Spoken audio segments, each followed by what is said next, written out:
Today I'm going to talk about this mini PC from BMAX. So, onto the key specs. It has a Core i5 5250U CPU with a base frequency of 1.6 GHz and a boost of up to 2.7 GHz. This ultra-low voltage CPU is based on the Broadwell architecture and was released back in 2015. Having said that, it actually performs on par with the newer i5 ultra-low voltage CPUs, so no need to knock it based on age. While it is not the fastest on the market, it is much better than the Celeron options that are out there now. Okay, moving on. The PC comes with 8 GB of DDR3 RAM, which I'm not so excited about. 8 GB at this point is the bare minimum, and this particular one is DDR3. A really unpleasant surprise was finding out that it only has one memory slot. So if you wanted to upgrade to 16 GB, you need to get a single sodium stick, which I actually went ahead and did on eBay. I managed to get it for relatively cheap, but your mileage may vary. Okay, what about storage? It comes with a 256GB M.2 SATA SSD.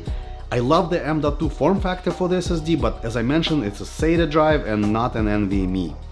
Having said all of that, do keep in mind that technical specs only matter to a degree. It really depends on what you will be using this machine for. You obviously won't be able to run the latest graphics-intensive games, but if you're using it in office, writing some code, watching videos, it will work just fine. The first thing I noticed was that it came with Windows 10 Pro, which was a really pleasant surprise. Now, why should you care? Just a few key add-ons that you get is BitLocker, a Microsoft encryption system, so you can encrypt any drive or individual files. You also get a trusted boot, which basically checks everything that's being loaded at startup to ensure there is no malware. You also get a remote desktop, so you can control your PC remotely, natively. This is by no means an exhaustive list, but it's nice to get this out of the box with this BMAX PC. Okay guys, let's talk about the ports. You got your 12-volt in, you've got your Ethernet jack, you've got a couple USB 2 ports, an HDMI port, and a mini display port. This one is a CMOS reset hole right here. One thing I want to note is the HDMI port does not output 60 Hz in 4K. I was only able to get 30. But when I connected the display to the USB-C port, which I'll get to later, I did get 60 Hz. Anyway, so let's look at this side. You've got your headphone/microphone jack. No speakers on this PC, so actually you'll have to use headphones or external speakers. This is your USB-C port, and then a couple USB 3 ports. And this is your power button. And that's about it as far as ports. You got your vents on the side here and here. It does have active cooling, you will see during the teardown. That's pretty much it. Okay, moving on.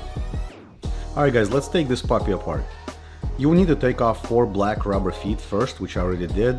Underneath you will see the 4 screws I will undo right now. Alright, done. And let's carefully take the bottom part off. The next thing I'm going to do is remove the front panel by undoing these 4 screws, and by the way, you don't need to do this if you're just planning to replace the SSD or RAM. I'm doing it in order to show you what's on the other side of the motherboard. Alright, here we go. Let's take off this silver piece over here.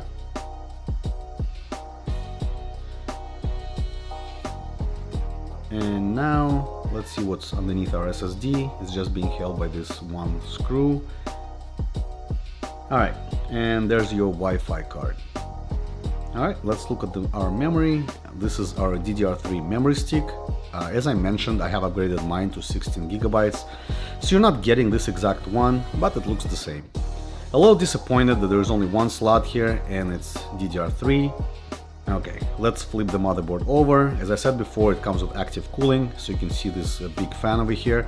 So, seems like a pretty solid solution for the PC that's actually this small.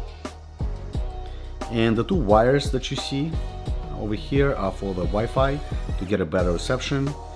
And there you go guys, let's move on. Alright guys, so this is a 60 frames per second 4K video that I'm playing from YouTube. So as you can see, it's doing alright, not too bad. I don't see any dropped frames, I think. And by the way, for comparison, this is my Raspberry Pi 4 in a case with active cooling, and this is the BMAX. So you can see, I mean, it's probably twice as big, but you get so much more power.